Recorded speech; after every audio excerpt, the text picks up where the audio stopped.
Halo LCS, apa kabar? Sehat-sehat terus dong ya. First video nih, maaf-maaf aja ini Maya kalau balelol. Si kami mau story-story gitu tentang No Sundan Move. Bertema tahun 1954, No Sundan Move ini diambil dari kisah nyata yang menceritakan dua orang penjahat kecil yang awalnya hanya sebagai eksekutor. Mereka berhasil menebus langsung ke pimpinan kelompok untuk bernegosiasi harga dari barang yang mereka punya. Sebelum lanjut, siapin kopi dulu meren, enjoy. Langsung ae, hayu gaskuy. Terlihat pria berkulit gelap bernama Kartis mendatangi barbershop untuk potong rambut. Gak ketanggerei. Dia menemui seorang teman lama yang bernama Jimmy. Si Jimmy ini memberitahu tentang seseorang yang ingin bertemu dan memberikannya pekerjaan. Karena profesinya rada bahaya, Kartis pun bertanya siapa orang yang akan ia temui. Tapi si Jimmy mengatakan bahwa ia juga tidak tahu dan baru bertemu dengannya sekarang. Si Kartis di sini rada hati-hati menanyakan latar belakang pria itu. Jimmy pun meyakinkan agar ia mendengarkan dulu apa yang pria itu inginkan. Mau tidak mau ya, karena BU gitu ya, butuh uang. Kartis menemuinya, tapi sebelumnya ia meminjam pistol ke si Jimmy buat jaga-jaga. Belum juga diain, udah main ambil aja. Jimmy pun cuma bisa gogodek lihat tingkah lakunya. Kartis pun menemui pria itu yang menunggunya di belakang barbershop. Ia langsung masuk ke mobil menanyakan siapa dirinya. Nama pria tersebut adalah Jones. Kartis coba menebak beberapa nama mafia besar yang mempekerjakan Jones, tapi tebakannya itu salah. Dan yang jadi masalah, Kartis mengatakan ia tidak mau terlibat dalam pekerjaan ini jika dalang dibalik ini adalah pria yang bernama Frank. Dan tanpa basa-basi lagi, ia langsung menanyakan berapa bayarannya, bukan nanya apa tugasnya. Kriminal mah beda. John menjelaskan bahwa ia telah menyiapkan seseorang untuk menyandera seorang pegawai kantor untuk kepentingan misinya mengambil dokumen penting. Dan Curtis hanya ditugaskan untuk menyandera anak dan istrinya di rumah. John juga meminta agar tidak ada yang terluka. Pekerjaan ini hanya membutuhkan waktu 3 jam. John pun memberikan uang muka 2.000 US dollar dan 3.000-nya akan dibayarkan setelah selesai. 5.000 US dollar 3 jam bro, anjir. Kalau dirupiahin kurang lebih 72 jutaan meren ya. Sekian berpindah pada pria yang bernama Ronald dan wanita yang bernama Vanessa. Mereka kayaknya udah ngelakuin yang enak-enak gitu. Terlihat juga mobil yang ditupangi John sudah menunggu di luar apartemen Ronald. Pas Vanessa ini udah keluar dari apartemen, John pun langsung menemuinya. Sepertinya John sudah membuat janji dengan Ronald. Setelah sedikit perbincangan, apa yang ditakutkan Curtis pun ditakutkan juga oleh Ronald. Mereka tidak mau jika Frank terlibat di dalamnya. Entah siapa sih si Frank ini, sampai-sampai mereka tidak mau berurusan dengan Frank. Setelah John meyakinkan bahwa Frank tidak terlibat, ia langsung menawarkan uang muka sebesar 3.000 US dollar dan 4.500 setelahnya. Beda dengan pembayaran Curtis, mungkin si Ronald ini lebih senior. Ketika mereka akan beranjak pergi, Ronald terlihat kaget dengan keberadaan Curtis di dalam mobil. Karena ya pada zaman itu sekitar tahun 1870-an sampai 1960, ras kulit putih dan kulit hitam sangat dibedakan di Amerika Serikat. Bahkan pada masa-masa itu angkutan umum pun harus terpisah antara kulit putih dan hitam. Ronald pun sempat menolak dan keberatan dengan keberadaan Curtis ketika John mengatakan akan mencari orang lain lagi dan hendak mengambil kembali uangnya. Ya karena sama-sama BU meren ya, Ronald terpaksa bekerja satu tim, tapi dengan syarat Ronald meminta agar Curtis duduk di depan. Curtis pun keberatan dengan itu, tapi ya karena waktu yang mepet, ia pun mempersilahkan Ronald duduk di belakang. Sesampainya di salah satu tempat, John mengajak mereka bertemu dengan salah seorang lagi yang bernama Charlie untuk dijadikan tim. Ketika ketiga eksekutor itu membicarakan planning untuk besok, Curtis bertanya siapa yang mempekerjakannya pada Charlie. Ia masih kekeh dengan prasangkanya kepada Frank, tapi Charlie membantahnya bahwa ini bukanlah perbuatan Frank, melainkan salah satu mafia dari Illinois yang ingin memperluas daerahnya. Keesokan harinya, terlihat seorang wanita bernama Maria akan menyiapkan sarapan untuk keluarganya. Ketika ia hendak ke dapur, ia sudah ditunggu oleh mereka bertiga. Pastinya ia shock dong dengan kehadiran mereka. Ronald pun menyuruhnya untuk tenang dan bersikap seperti biasa. Lagi santuy ngobrol, Suara turun tangga terdengar. Ternyata itu adalah anaknya yang bernama Matthew. Tapi ia sudah ditunggu oleh Curtis dan menyuruhnya untuk ke dapur juga. Tidak lupa mereka memberi salam. Hi, kiddo. Good morning. Ronald mempersilakannya untuk duduk dan sarapan. Si anak pun menyuruh Ronald berhenti so baik. Lalu ibunya menyuruh untuk tenang dan memberitahu anaknya bahwa mereka tidak akan membunuh siapapun karena mereka menutupi wajahnya. Tidak lama, ayah beserta putrinya pun turun untuk sarapan. Sontak mereka pun kaget juga dengan keberadaan mereka. Pria ini bernama Matt. Ia seorang akuntan di kantornya dan mereka berniat memperalat Matt untuk mendapatkan dokumen yang bosnya miliki. Ketika mereka sedang berbicara tentang dokumen itu, Matt meminta pada Charlie agar putranya diizinkan menjauh dan mengingatkannya agar jangan jadi pahlawan. Matt pun berangkat ke kantornya ditemani Charlie. Tidak lama setelah mereka berdua berangkat, ada yang mengetuk pintu. Ternyata itu adalah teman putrinya bernama Ami. Dari kejauhan, ibu Anya Ami ini memperhatikan Maria karena Maria tidak terlihat seperti biasanya. Wanita yang bernama Dawn ini mendatanginya dan menanyakan keadaannya. Tapi Maria menjawab semua baik-baik aja, hanya sedikit pertengkaran dengan putrinya yang menyebabkan putrinya tidak jadi pergi. Scan berpindah pada mereka berdua. Matt pun segera ke ruangan sekretaris untuk mengambil akses ke berangkas. Mereka pun malah memperdebatkan masalah pribadinya.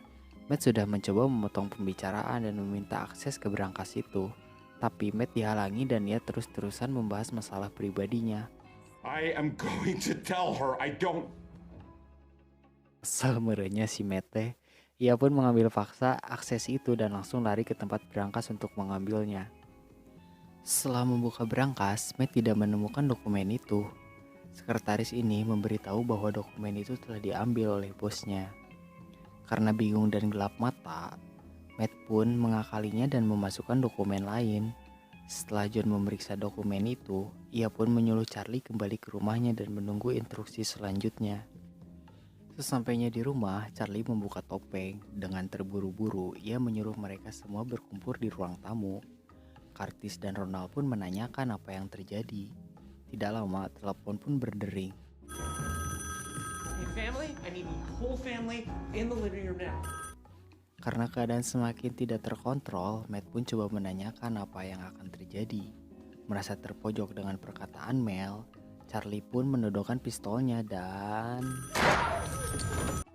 Ya, Charlie pun ditembak oleh Curtis. Kaget dengan apa yang dilakukan Curtis, Ronald pun menodongkan pistolnya ke arah Curtis. Karena merasa ada yang janggal, Curtis coba meyakinkan Ronald bahwa ini adalah jebakan. Ronald pun menyuruh mengangkat telepon yang terus-terusan berdering. Terdengar suara pria yang menelepon dan ia menyuruh disambungkan dengan Charlie. Ronald pun merebutnya, coba menanyakan siapa pria ini. Tapi pria yang menelpon itu tetap menanyakan kemana Charlie dan ia meminta memberikannya kepada Curtis.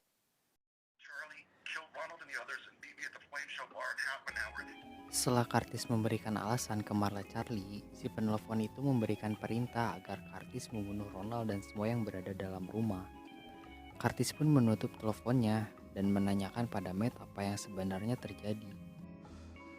Safe was empty. Forward was taking the document home. I had to put something in the envelope. Setelah mengetahui apa yang sebenarnya terjadi, Curtis menyuruh Matt untuk menembak mayat Charlie agar menghilangkan jejak dirinya dari penyelidikan polisi. Mereka berdua pun pergi memakai mobil Matt. Nampaknya Curtis menemui Jimmy. Sesampainya di barbershop, Curtis langsung menodongkan pistol dan bertanya siapa yang menjebaknya. Setelah sedikit ancaman, Jimmy mengaku terpaksa melakukan ini karena mereka mengancam akan membunuh kedua anaknya jika tidak memancing Curtis keluar. Tapi Jimmy tidak tahu persis siapa orangnya. Ia hanya mendapat telepon dari seseorang pria dan menawarkan imbalan $10.000 untuk Curtis dan $15.000 untuk Ronald. Ternyata orang yang menyuruhnya itu adalah Arctic Watskin. Nanti kita akan tahu siapa Watskin ini. Curtis langsung pergi ke tempat wanita yang bernama Clarice. Kayaknya dia mantan istri Curtis deh. Ya kelihatan aja gitu dari sikap lelaki ini kayak yang gak suka gitu sama si Curtis. Curtis pun menyampaikan maksudnya, ia hanya ingin mengambil koper miliknya. Pria ini pun pergi mengambilkannya. Ternyata si Curtis ini baru keluar dari penjara dan Clarice memberitahu kalau Aldrich Warskin gak akan pernah biarin Curtis keluar hidup-hidup. Tentu Curtis sudah menduganya dan ia juga berniat pergi ke kota Kansas. Tidak lama pria ini kembali dan memberikan koper yang Curtis minta. Sebelum melanjutkan perjalanan, Curtis sempat merobek koper itu dan mengambil kayak buku gitu. Covernya itu tulisan record, nggak tahu buku apa ini atau ada hubungannya gitu ya sama orang yang ingin Curtis mati. Next aja dulu. Scan kembali ke rumah keluarga Matt. Pria ini adalah detektif Joe. Ia yang mengatasi semua kasus-kasus soal mafia. Detektif Joe menyelidiki kejadian ini dengan menginterogasi semua keluarga Matt. Tapi sebelumnya semua keluarga Matt sudah sepakat memberikan keterangan bahwa hanya satu orang yang datang ke rumahnya. Jadi mereka semua klop memberikan keterangan palsu karena mereka merasa berhutang kepada Curtis.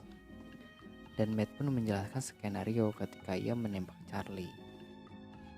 Tidak lama setelah detektif Joe pergi, telepon rumah berdering. Ternyata itu adalah Curtis. Ia mengajak Matt untuk bertemu di suatu tempat. Mereka mengajak Matt menemui bosnya yang bernama Mel Forbett untuk mengambil dokumen itu. Ketika sampai di rumah Mel, mereka langsung menyandra istri Mel Forbett dan menanyakan keberadaannya. Curtis pun menyuruh Matt untuk menemuinya di ruang kerja. Sesampainya di ruangan Mel, Matt pun menjelaskan maksud kedatangannya. Ia hanya ingin meminjam dokumen itu dengan alasan akan merevisinya karena ada kesalahan. Tapi bosnya mengatakan bahwa dokumen itu telah ia revisi sendiri dan tidak ada seorang pun tahu isinya. Karena bosnya menolak memberikan dokumen itu, dengan terpaksa Matt memukul bosnya untuk mengambil dokumen itu sambil meminta maaf apa yang telah ia perbuat. I love my job and this is how important this is that I'm willing to be fired. I'm sorry.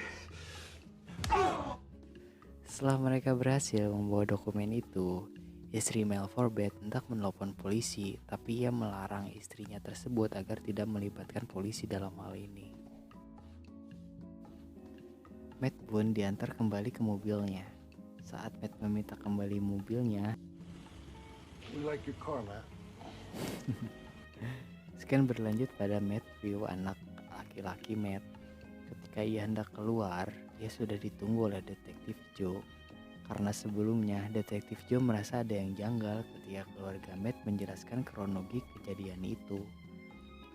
Karena Matthew terjebak oleh perkataan detektif dan ia tidak ingin terjadi apa-apa pada ayahnya, Matthew memberitahu kejadian yang sebenarnya bahwa bukan satu orang yang menyusup, melainkan 3 orang yang datang saat pagi itu. Setelah mendapatkan dokumen itu, Curtis dan John diskusi di sebuah hotel dan mempelajari dokumen itu. Mereka merancang untuk menjual dokumennya langsung kepada orang yang menyuruh mereka sebelumnya. Ternyata ia adalah Frank. Ya, si Frank ini yang mereka takutkan sebelumnya. Karena Frank menginginkan mereka meninggoy.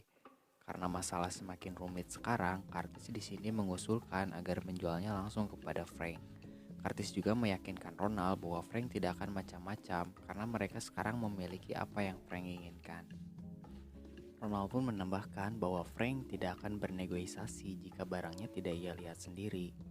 Curtis pun di sini langsung merobek dokumen tersebut dan diberikan sebagian kepada Ronald. Ronald pun tersenyum melihat taktik yang dibuat Curtis. Tidak lama setelah Ronald pergi menemui Frank, Curtis kedatangan tamu yang mana ia adalah teman Curtis bernama Lonnie. Lonnie memberitahu agar Curtis segera pergi dari sini karena Frank Capalli dan Aldrich Warskin menginginkannya dengan imbalan $10,000 untuk dirinya dan $15,000 untuk Ronald. Curtis bertanya hidup atau mati. Lonnie menjawab Frank menginginkan Curtis mati dan Aldrich menginginkan ia hidup-hidup. Karena merasa tidak aman, Curtis memberikan $400 pada Lani untuk mencari orang mengawasinya bila mana terjadi sesuatu saat transaksi nanti. Pada malam itu juga, Ronald pun langsung mendatangi rumah Frank dan tara! Masih ingat gak cewek ini? Yap, dia adalah Vanessa yang tadi pagi ada di apartemen Ronald. Pantesan cewek ini keluar diam-diam di apartemen Ronald. Skandal toh. Ronald menyapa istri Frank. Dengan pura-pura tidak tahu, Ronald pun menyebut nama yang salah. Bisaan. Frank di sini ternyata sudah menduga dengan hubungan mereka, makanya ia berniat membunuh Ronald karena perselingkuhan itu. Tapi Ronald berusaha membantahnya. Karena tidak ingin berkepanjangan, Frank pun menyuruh Ronald terus terang apa yang ia maksud datang menemuinya. Tanpa basa-basi lagi, Ronald menyampaikan maksudnya dengan mengeluarkan sepotong dokumen yang ia miliki. Dan ia meminta imbalan 50.000 US dollar untuk dokumen itu. Gak cuma itu, Ronald juga memiliki rencana. Setelah transaksi itu berhasil, dirinya berencana menyingkirkan Curtis, dan Ronald menyebutkan hasil dari transaksi itu bisa ia bagi dua dengan Frank sebagai harga membebaskan dirinya dari daftar hitam Frank, Jire, dan permainan mafia amanya. Mereka pun sepakat untuk bertemu di kafe pada malam itu juga. Di sisi lain, Curtis pun memiliki rencana juga. Ia memberanikan diri menelpon kelompok mafia kulit hitam yang mana mereka adalah mafia yang dipimpin oleh Aldrich. Curtis meminta backup pada mereka untuk dirinya sendiri dengan imbalan 50.000 US dollar. Wow. Anak buahnya pun mengusulkan pada Aldrich untuk menyerahkan Curtis dan Ronald pada detektif Joe. Curtis pun memberitahu lokasi yang ia rencanakan, yaitu di Hotel Gotham. Kayaknya si Curtis ini juga nyogok Aldrich supaya menjamin keselamatannya. Aldrich pun menyetujuinya tanpa harus dibayar sedikit pun. Ia dengan sukarela untuk datang ke Hotel Gotham besok siang. Scan berpindah ke pertemuan Frank di cafe Itali. Ketika mereka sedang bernegosiasi, benar saja Curtis memiliki rencana lain. Ia tiba-tiba menaikkan harga dari harga yang telah disepakati sebelumnya. Ia ingin menjadi 2 kali lipatnya. Wajir. Swiper si Curtis ini. Tentu saja Frank menolak dan mengatakan bahwa ini bukanlah uangnya. Tiba-tiba John yang telah memperhatikan dari tadi datang dan menundukkan senjata pada mereka dan berkata, Hands on the table. karena keadaan memanas, John memerintahkan mereka berdiri dan meninggalkan tempat ini. Ketika Curtis akan berdiri, ia melempar gelas ke arah John. Tiba-tiba ada 2 orang yang duduk di tabel belakang yang menembaki John. Ternyata mereka adalah orang suruhan Lonnie untuk mengawasi Curtis. Ketika keadaan baku tembak, si Ronald di sini masih sempat-sempatnya kepikiran uang. Ia pun coba ke kolong meja membuka tas yang dibawa Frank. Tapi, tara! Gendok anjir. Frank pun kabur menjauh dari mereka, tapi Curtis berhasil mengejarnya. Dan ia coba menanyakan siapa yang telah mempekerjakannya. Karena tidak mau menjawab, Frank pun jadi bulanan-bulanan mereka berdua. Ditambah lagi karena si Frank ini bawa tas kosong. Ya si Ronald pun dengan senang hati memukulnya dengan penuh penghayatan. Akhirnya Frank memberitahu siapa yang mempekerjakannya. Dan ya, Nine Smith inilah yang mempekerjakan Frank. Curtis menjelaskan apa yang ia punya. Nine Smith pun percaya dengan apa yang dimiliki Curtis. Ia menawarkan 125.000 US dollar untuk dokumen itu sesuai kesepakatan bersama Frank. Akhir, Curtis terlihat kaget dengan harga yang Nine Smith sebutkan. Dan sekarang mereka berdua mengkudeta misi ini. Dan serem-serem. Akhirnya mereka membuat kesepakatan bertemu di Hotel Gotham pada siang hari. Saat hendak kembali ke mobil, mereka melihat kursi belakang sudah dibobol. Frank pun berhasil melarikan diri. Tapi Ronald terlihat tidak panik. Ia mengatakan, If he goes home, he ain't calling anyone. Trust me. ketika Frank sampai di rumah dan mencoba menelpon orang-orangnya, ia melihat telepon rumah sudah dicabut. Ia coba menanyakan pada istrinya dan ya benar saja. Frank ditembak oleh istrinya sendiri yang tidak lain istrinya adalah cem-ceman Ronald. Ketika mereka hendak beristirahat, Curtis merencanakan sesuatu lagi. Belum cukup dengan 125.000 dolar. Ia hendak mengambil uang itu dengan cuma-cuma dan mengatakan pada Ronald jika ada yang lebih tinggi dari Frank, maka akan ada lagi yang lebih tinggi dari Nine Smith. Jadi itulah yang harus mereka temui. Tapi Ronald menolak ajakan Curtis. Ia tidak ingin membahayakan dirinya sendiri. Tapi Curtis coba menjelaskan rencananya. Curtis berniat mendatangi Mel Forbett lagi. Keesokan harinya, baru saja si Mel ini bilang ke istrinya mereka nggak akan balik lagi. Dan mereka berdua datang lagi dan mengatakan, Paid you to hide the document.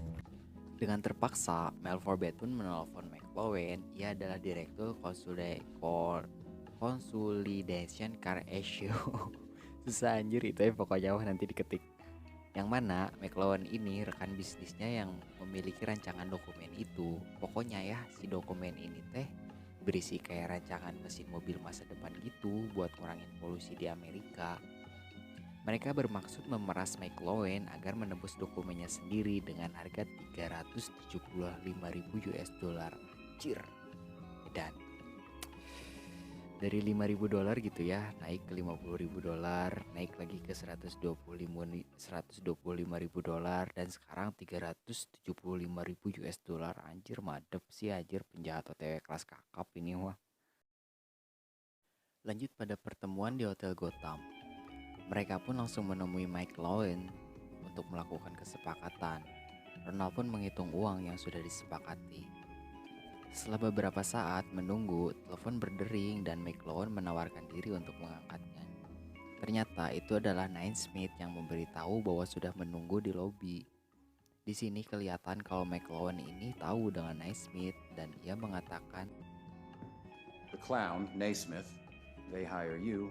Somehow you sniff your way to the head of the pack. karena Curtis merasa McLowen terlalu peka membaca situasi dan ia hendak menyelesaikan transaksi itu segera setelah Ronald menghitung uang tersebut.